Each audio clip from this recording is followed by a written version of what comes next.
Episode 4, the forensic evaluation. As always, before we start today's episode, please visit www.fight-the-4.com for information around my upcoming trial itself and my own situation, as well as there's a chance to donate. As always, being in a high conflict custody battle is very not only just emotional and physically exhausting, but also financially exhausting. So please feel free to donate and then also learn more about upcoming episodes. Episode for the forensic evaluation. So I've gone through two forensic evaluations. And, before we get into the forensic evaluation, things that we will not be talking about. We will not be talking about the results of the forensic evaluation, the outcomes of what the forensic evaluation produced. And the reason we won't be talking about that is because of an NDA. There was a non-disclosure agreement that was signed by both parties, and the reason why that was signed was because of the minor children. Once again, on my website, www.fight-the-4.com, you'll see my own case and where I am in this case. But in that case, some of the things that are highly confidential involve the minor children, and I don't want that to become public record. So the NDA was set in place to keep that confidential so that if those minor children ever found out what was in that report, I don't know, they're not equipped emotionally to handle that. So, and the reason why they're not equipped to handle that emotionally is because the forensic evaluation is so intense. So that is the reason, and I won't disclose any of that either. Findings on, I'll discuss what it felt like going through it. I'll discuss the actual process of the forensic evaluation, but I won't get into pretty much anything more beyond that. It's not right. It's not my story to tell, but we'll start with just the forensic evaluation itself. Now, this was the first forensic evaluation, and we'll get into why there was another one because, essentially, I think the opposing counsel didn't like the outcome of the first one. So there had to be another one. And there were some other false accusations that needed to be handled as well. That's why there was two. But for the first one, this one in particular, having never been through a forensic evaluation, it was a lot longer than I anticipated. So it was I think about 8, 9 month process. It starts off with, just a couple of sessions around me, around what's going on in my life, why we're here, all of those types of things. There's a lot of personality type tests. You literally take, multiple choice type questions discussing, like, your parenting style, how you handle situations, your relationships. It asks you to fill out questionnaires about, the children involved and where they are, what they do.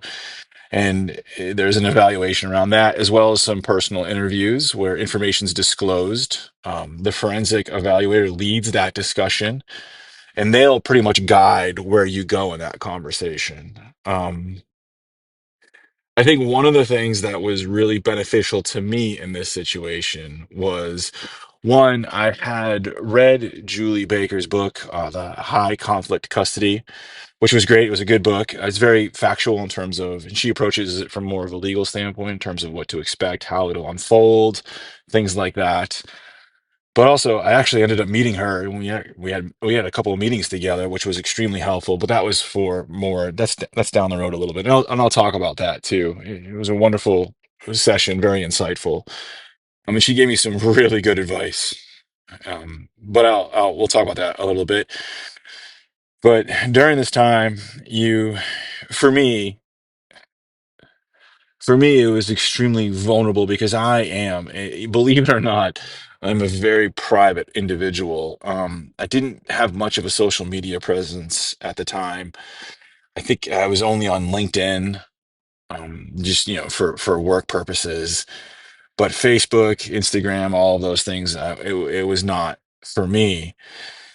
It's just not for me. It is now because of all of this, and I feel like this message is important enough for me to get over that and really promote the fact that this is just a horrible experience for anybody, and that I think for me, I just didn't want people to feel alone and go through this alone, and not only just going through it alone, but being so maybe angry or sad. It's helpful to know that there's other people going through this situation. And I've always read about those people, and I've actually seen a couple of court cases around, not seen, I've read a couple of court cases around this type of situation and what it does.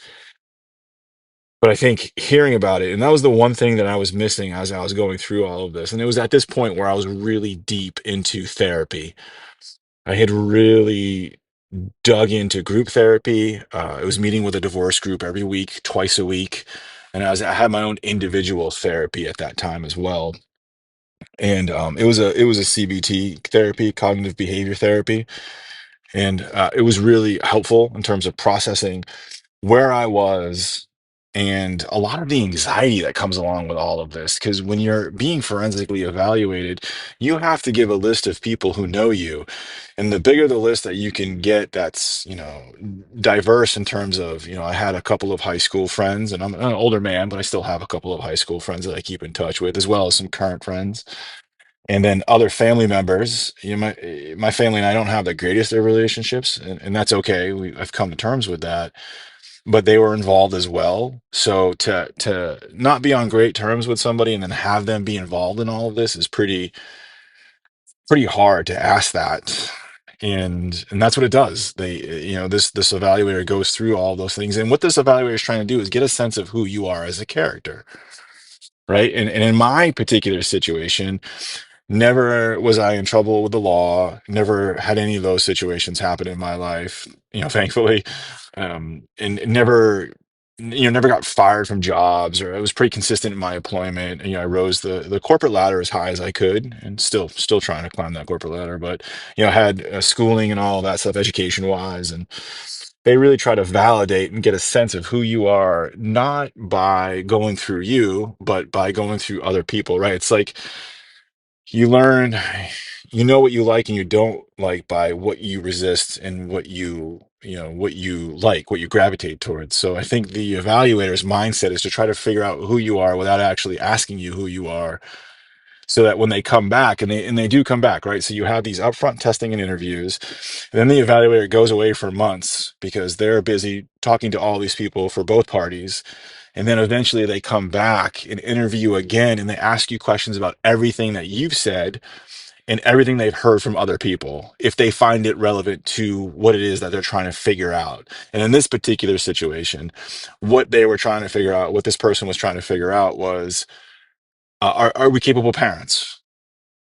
And that is the most important question, right? Because the reason why the forensic evaluation came about was the my ex had decided to just bombard me with all of these allegations. And unfortunately, this is where I got that first taste of, if you have a lot of money, you can literally keep going into court and making all of these accusations, because I don't have the money to battle every single accusation. And there was accusations around, being a violent person, being accusations around stealing, accusations around stealing money, a car, all of these insurance fraud, all of these bizarre accusations around. One of the accusations was, when we separated, before we had an official year separation, there were some on and off patches that we went through where we decided to, there was a move out for a little bit just to see what it felt like. Maybe we just needed some space from each other. We were arguing a lot. We were arguing in front of the kids, which was never good.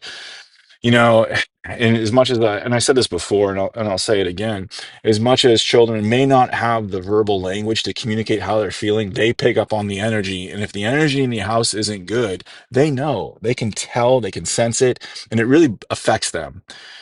And without going into a couple of issues with the children, there were some situations that just weren't great, so we decided, there would be some on and off of breaks between the two of us. And of course, One of the accusations was I had, and I think one of the plays that she was trying to make was that I had abandoned the family, and that's a big statement, right?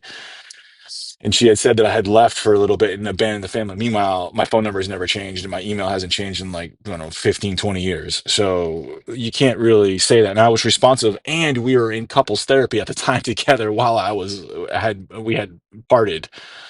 So you can't go after all these things because the opposing counsel during the TPA had brought all these to the table and said, "This is what you do." And of course, I denied them, and I had evidence for that. But it gets to be exhausting, right? You can just keep saying things that may or may not be true to paint a picture that the opposing counsel wanted to paint. And I was like, okay, listen, I can't argue all of this, right? I don't have the finances to argue this, and I can't keep going back to court. So let's just get a forensic evaluator.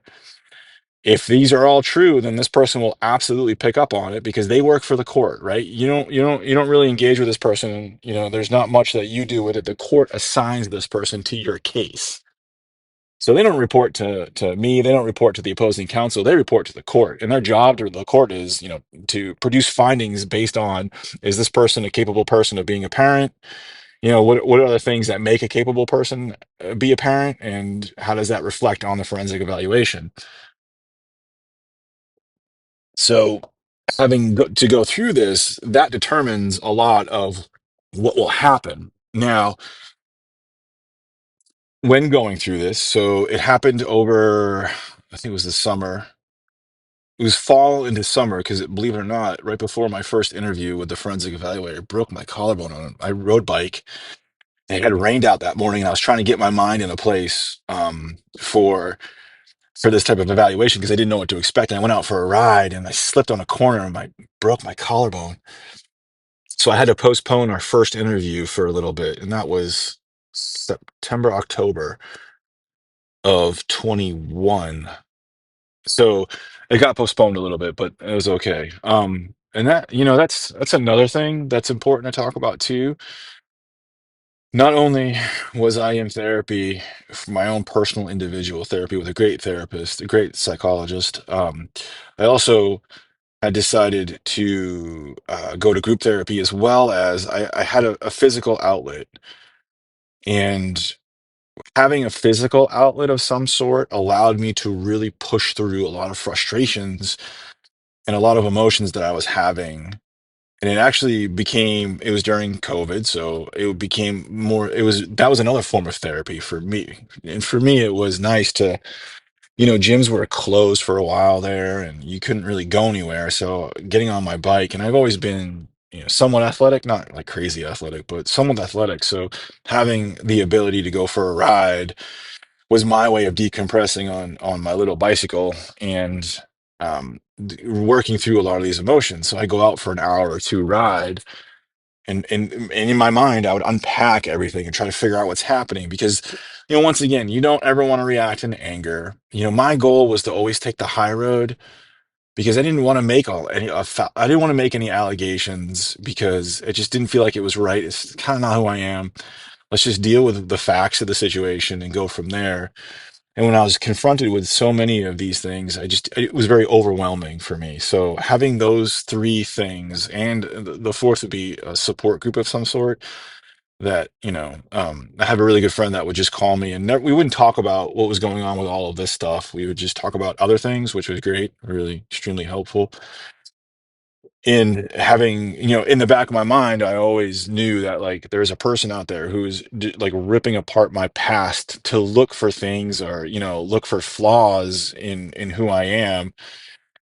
That's very unsettling.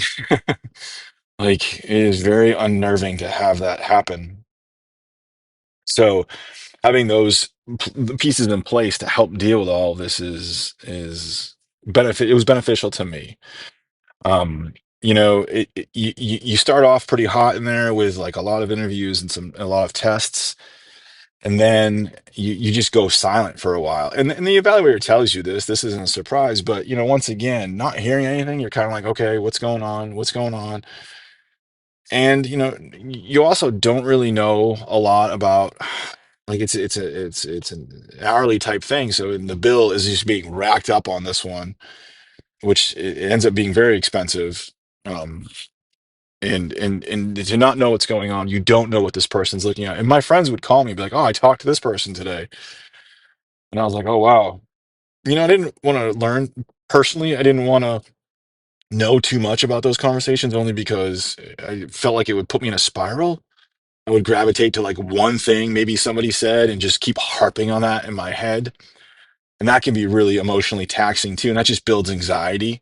So I try to stay very clear of asking these people, like, well, specifically, what did you say? Like, so I never went down that road because I felt like it was really unhealthy for me to do that. I knew, people, I talked to these people, I talked to them a lot, my friends, so they would tell me, or my family would have told me, so and so called me. I'm like, okay. And, I always said, thank you for doing that. I wanted to be grateful for that, whatever it may be. And at this point, and this was the reason why I didn't want to spiral down what anyone said, because at this point in therapy, I was also like, okay, I'm far from perfect. I made a lot of mistakes, and to own accountability of that is also allowing people the freedom to talk about who you are and what you are openly, right? I didn't want to push on anything. I didn't want to influence anything as much as just the influence of them knowing me. And I really wanted this to be an honest evaluation because it would only benefit me, right? Because if someone, you know, is as difficult as this was, at the end of this, you get this big report, and you're not allowed to take a copy of it with you, right? It has to stay with your attorney because you don't want that information circling around the public. Like, this is bad because it'll be used some ways that maybe you don't want it to be used, especially if you have information about your other, your ex, and they have information about you. You don't want to walk out of an attorney's office with it, so you don't really have a copy of it. You can look at it. The attorney can talk to you about it. Your attorney will talk to you about the outcome of that report, but ultimately you don't have it. It's not a physical thing, and nor did I want one, right? Because I know how I work. I know how I operate, and I probably would just reread it, and focus on like four things, and it would not be good. So you get a summary, and then you get the actual detailed findings of the report. And I didn't want to harp on that. I wanted an honest report because whatever was broken, this is an opportunity, a very great opportunity to fix it. And that's extremely important. And that's how I ended the forensic evaluation, right? The questions were hard. A lot of situations were brought up in my past that I was like, oh, yeah, yeah, maybe I didn't do a great job navigating that one. I was young, or, maybe I didn't do a good job handling it with the kids. And this is why I didn't talk bad about my ex, only because that just reflected poorly upon me. Like, I wasn't angry anymore at the situation in terms of like trying to blame. I was moving on to more of, okay, what was actually the problem and how can I go about fixing it? And that helped me, and it set me up really well for the future because of that work.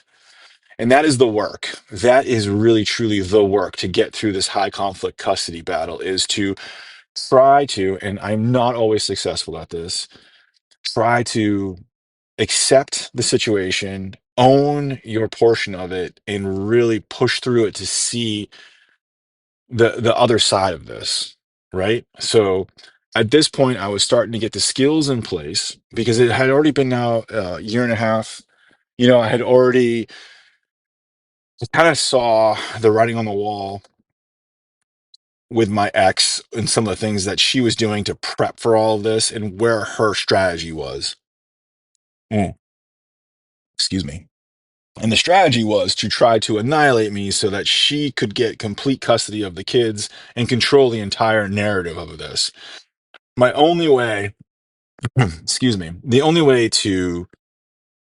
that I felt like I could break that narrative was to stick to the truth. And this is where it gets a little dicey because, you know, everyone has their own truth, right? And in her mind, what she went through was probably 100% believable to her as her own truth. Like these things happened, this is what happened, this is what I know and believe.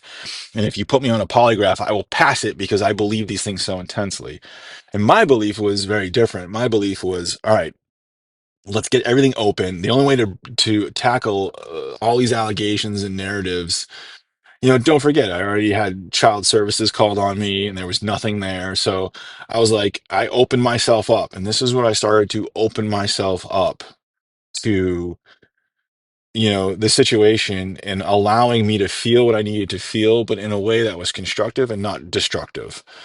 Because there was definitely moments in the beginning where I couldn't get up off the couch for a day or two because I was done. Like I could not, I was depressed. I was, it's not easy going through a divorce on top of a high conflict custody battle, right? Those are two very different things. You're breaking up assets. You're no longer in the place that you were for a period of time. You're trying to figure out your life on top of having a high conflict custody case, on top of having a forensic evaluation being done. I talk about seeing somebody at their lowest. I was at my lowest during that time, and I had a chance. This was the opportunity for me to step up and say, okay, what do I need to learn from this? And, I can be bitter. And I'll tell you, one of the greatest things that happened to me was joining a group of individuals and talking about divorce, high conflict divorce. So I sat in these sessions week after week for a couple of months. And I wasn't a much of a share. I was still, trying to figure my way through this, but I heard stories of people, and the stories were the same. The stories were, my ex did this, and how am I supposed to recover when they're such a jerk? They're this, they're that. And I kept thinking, I don't want to be like that, right? I want to be able to put myself in a position where I can, eventually find love again. And I wanted to find love for my children. I wanted to find love for me. And eventually I wanted to find love with somebody else, which I did. But it was hard. And the only way that I could get through that was hearing the constant reminders from all these other people who felt like, honestly, they were stuck. And instead of dealing with it in terms of a choice, like you have a choice.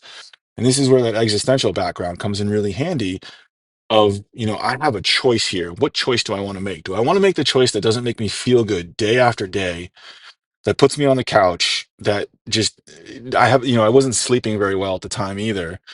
Or do I want to make a different choice, a choice that maybe will be better and put me in a different situation? And I didn't know that at the time. Please, there was no like secret, oh, one day I woke up and I had this amazing choice.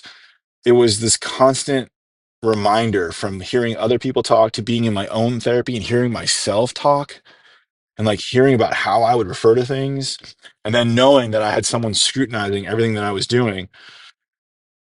That all culminated into this choice. And I knew that at the end of this, I had an opportunity that someone was actually tearing you apart. Like I was actually being torn apart from, a forensic evaluation standpoint. And at the end of this, I was going to be given something and I could focus on the areas that, this person said this or that person said that, or I could just focus on what this person from a psychological standpoint thought I needed to work on because you get a list of things that tells you what to work on to be a better person. And at that time, it had worked out that through all the therapy, through all these group sessions, through physical activity, through all this other stuff, that I was in a position to say, okay, I can't fight anymore because it's just so exhausting and stressful after almost 2 years of it at the time. Actually, it was longer than that because the relationship itself was toxic well before we separated. Looking back, there's a lot of things that happened that were toxic way before. The warning signs were there. Mm. So getting this report was almost like a chance to kind of start over. Like, no matter what this report came back as, I was going to dedicate myself to it. And I knew that. And at the time, I started to think about going back to school to get a master's. And eventually I did. I got a master's in psychology from ASU. But this was the beginning of who do I want to be now? Like I get to rewrite my identity. And then I have someone kind of giving me a bit of a playbook on this, right? How to be a better parent, how to be a better father, how to be a better person. So I went through the stages of, because it lasted about 8 or 9 months. I went through the stage of complete, just utter humiliation, vulnerability, just really kind of being sad and angry around why is someone digging so hard into my life. Every flaw that I've ever done is going to be out there. Like it's kind of humiliating. I felt a little bit of shame in all of it too. But then towards the end of the evaluation, I learned to make a choice. So anybody who's going through this, anybody who's gone through a forensic evaluation, it's a choice. You can learn from it. You can try to be a better person from it in whatever way that looks like to you, or you can harp on it and really let it build your anxiety and reinforce that sort of negative feelings that you may have for your ex. But I will say, if you have a lot of negative feelings for your ex, it's not going to be good because it comes out sideways, and nobody wants that. So it comes down to at this point in the entire process, and there's still so much more to go because it changes. Because we'll talk about in the next episode, and this is a bit of a plug for the next episode. I don't think the opposing counsel had that same mindset, that growth mindset. And when they got the evaluation, they weren't particularly keen on the outcome because I think their expectations were off. And, obviously I had opened up with saying that there's a second evaluation. So it gets a little bit juicier. But I had put myself into a position where I was accepting of this outcome. And I knew that whatever this person was going to give me in this summary, in this forensic evaluation, was something that I could take and learn from. And those learnings will come out in the next episode. I'll talk about sort of not so much the diagnosis of some of the situations, but they make recommendations and what those recommendations are and how they worked in terms of benefiting the process.